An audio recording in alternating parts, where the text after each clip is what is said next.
I moved to New York 7 years ago, and I was prepared for the big change that would come with a transatlantic move. I'm English, in case you haven't guessed.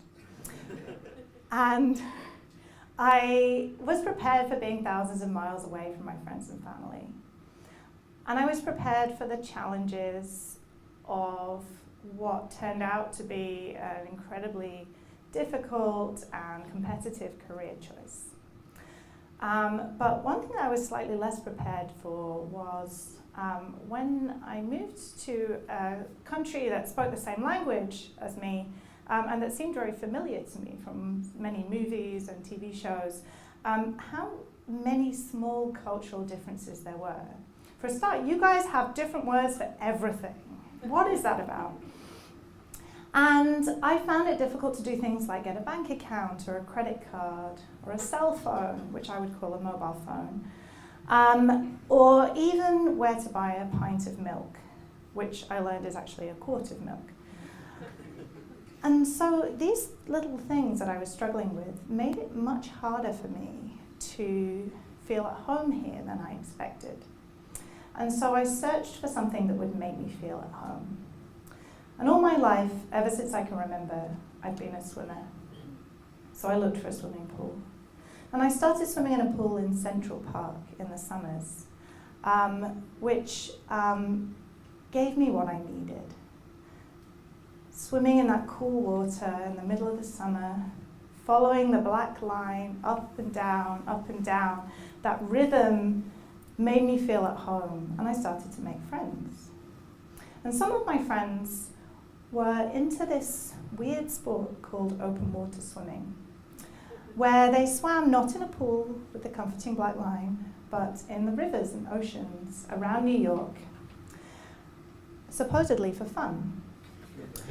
And after one of my swimming sessions, one of my friends came over to me and he said, "Have you thought about taking part in an open water swimming race?" And I said, without hesitation, "No way!" You see, an open water swimming race is not like a race of many other kinds. So when you want to run a 5K, even if you've never run before in your life, a few weeks of training will get you surprisingly close.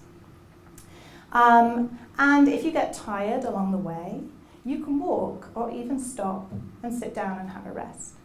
But an open water swimming race is a little different because for a start, it'll take you a lot longer to swim 5 kilometers. That's 3 miles, by the way, you guys. It'll take you a lot longer to swim 5 kilometers than it will to run it. And so also, if you get tired, you can't really slow down to a walk or stop because you'll probably get cold and you'll definitely drown. So you kind of have to keep going the whole time. And so there's a few more challenges involved. And also, I don't know if you've ever thought about this, but the water around New York is not exactly clean.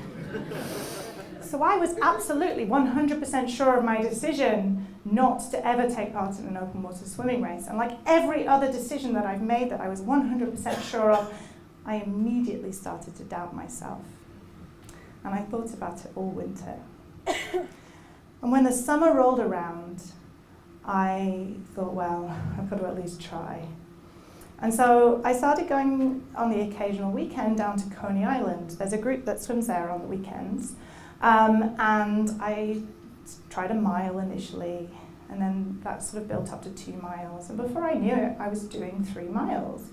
And I thought, well, it's now or never. So I signed up for a race at the start of September. Even though I had been swimming that exact course, I was still really nervous when I got on the Q train and traveled down to Coney Island very early on the morning of the race. And everything seemed a little bit alien. I lined up and collected my sexy fluorescent swim cap with a number written on it in Sharpie. They also can't really pin a race number to you with your bathing suit because it will disintegrate. So they also wrote the number on my arm in Sharpie in case I got lost or something. And they gave me my chip. The chip goes in your ankle and you have to walk over a mat at the start and finish of the race. And that records your time, but also you should hand in the chip at the end, otherwise they'll think you're still out there in the ocean, and mount a full-blown search party with the police and the Coast Guard, and it'll cost a lot of money and they'll be very annoyed with you. So I had to remember all of this stuff. But with all of that in mind, I lined up with the other swimmers on the beach. We charged into the water full of energy. There was an enthusiastic chant, 3, 2, 1, and an air horn went off and we started swimming, and I felt great. I felt so good. I was swimming strongly, I was moving through the pack, and I was heading toward that first mile marker, and everything was going well. I even stopped after the first mile to give directions to a fellow swimmer who asked me which way to swim round the marker to come back the other way. Now, I'm an honest person. This person was a 12-year-old girl who went on to win the race. If you could not judge me for being beaten by a 12-year-old, that would be great.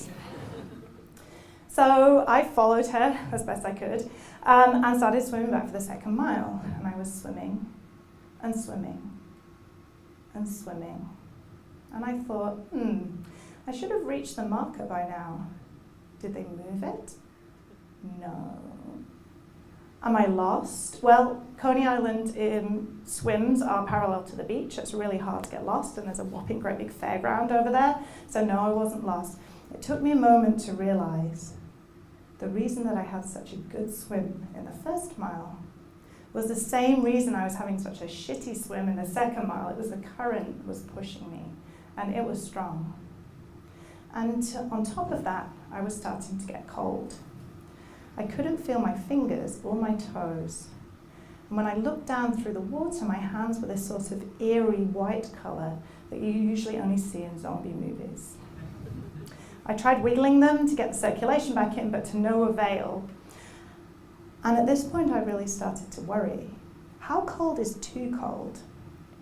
You see, I had heard that open water swimming had a danger associated with it of hypothermia, and that if you got too hypothermic, you could lose consciousness. But I didn't actually know how you told when you reached the point where you were about to lose consciousness. I had heard that your mental capacity would be affected before that happened, and so I started to test my mental capacity very rationally by trying to think of very difficult experiments to do in my lab.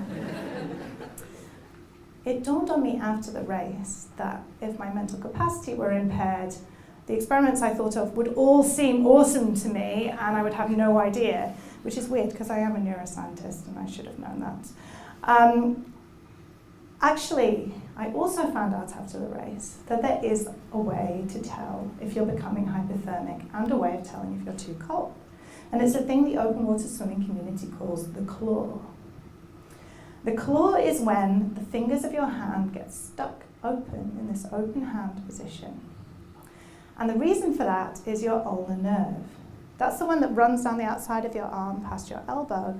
And sometimes when you hit it, you get a tingling sensation and you say, I've hit my funny bone. And the reason why it's so easy to hit your funny bone is because that's very, very superficial. That is, it's close to the skin. And that reason is the same one why your ulnar nerve is very, very susceptible to the cold. So it gets cold before many of your other nerves. And when it does, it kind of jams on and causes your hand to freeze open like this. And because there are only tendons in your fingers, no muscles, you can't pull it back together no matter how hard you try. So initially, when you start to get cold, you can't touch your pinky to your thumb anymore. But when you get really cold, you can't touch your index finger to your thumb, even though it's right next to it. And at that point, you really should get out. Well, I didn't know any of that, so I just carried on swimming. And finally, I reached the end of mile 2, and I only had a mile left to go. And to do that last mile loop, I had to pass the starting point. And I glanced over at the beach on my left, and I was horrified to see tons of swimmers on the beach. And I thought, oh God, they've all finished. I'm actually terrible at this. I'm in last place. To me, this was a lot worse than being cold and dying of hypothermia. But there was nothing to do except carry on and at least see if I could finish the race, even if I was in last place.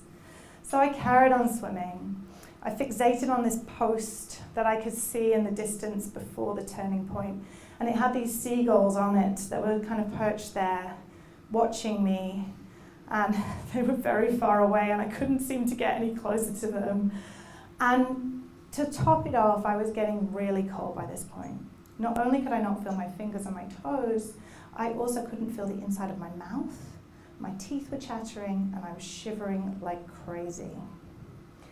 And I learned afterwards that shivering when you're swimming is not good. So actually shivering is very adaptive. It's something that we've probably evolved in order to thermoregulate. And that movement of our muscles generates heat and keeps us warm when nothing else can. However, when you're in the water, the heat can be sucked away from your body around 30 times faster than it can on land. And so shivering in this case just burns a lot of energy to no avail and can cause real problems for you. What's even worse than shivering is when you stop shivering. Because when that happens, your body temperature is too low. Now, normal body temperature is around 37 degrees C. I know. It's 98.6 degrees Fahrenheit. I wrote it on my hand in Sharpie. And when you stop shivering, when you reach that point, your body temperature has dropped to a very low 89.6 degrees Fahrenheit. That's 32 degrees C. And that's really low, and that's the point at which your body, in order to conserve whatever heat it can, pulls blood flow away from even your vital organs, such as your brain. And that's when you're losing consciousness. So if you're swimming and you're shivering and then you stop, you should get out. Well, I didn't know that either, so I just carried on. And finally, I reached the turn. I just had half a mile left to go, and I saw a boat, and there was a volunteer on that boat, and he had a tiny paper cup of Gatorade. And he was holding it out to me, and I kind of kicked several times because the current was so strong, and I grabbed the cup. I normally hate Gatorade, but it tasted so good. And he said, "Great job. You're going to have a great swim home." And I realized that he was right. The current was going to be on my side for that final half mile, and it was amazing. And so I put my head down and I sprinted as hard as I could to the finish. And I stood up immediately at the end, and then I fell over again because my legs had stopped working. So my planned triumphant run up the beach was kind of more of a hobble. And to top it off, I had this kind of beard of ocean debris clinging to my face that showed up in all of the finish line photos. But I staggered over that line, and I remembered to hand in my chip, and the volunteer there said to me, "You finished." It took me a second. Oh, everyone else quit. Everybody who was standing on the beach had thought, "Sod this, I'm getting out." And only 12 of us finished the race, including the 12-year-old girl. And so I did feel a little bit smug at that point. Back at the aquarium, it took me an hour and a half to stop shivering. And I wished desperately for a hot shower. But unfortunately, there was just a cold hose. And actually, it was very lucky for me that there wasn't a hot shower. So it turns out the worst possible thing you can do when you have hypothermia is to take a hot shower. Because it will cause your body to think it's too hot, and all the blood will flood to the surface and away from your vital organs, lowering your core temperature even more. In addition to that, the sudden rush of blood to the surface will cause your capillaries to burst, and you'll be bright red for like 3 days. So I'm really glad that there was no hot shower there. I just had a hot cup of coffee and a woolly hat and a sense of satisfaction and achievement at having finished the swim. And it's that sense of achievement that keeps me doing them time and time again. The dangers are real. There really are currents and waves, and it's cold and it's long, and it takes a great deal of endurance. But I realized that actually my real enemy in this situation was my own mind.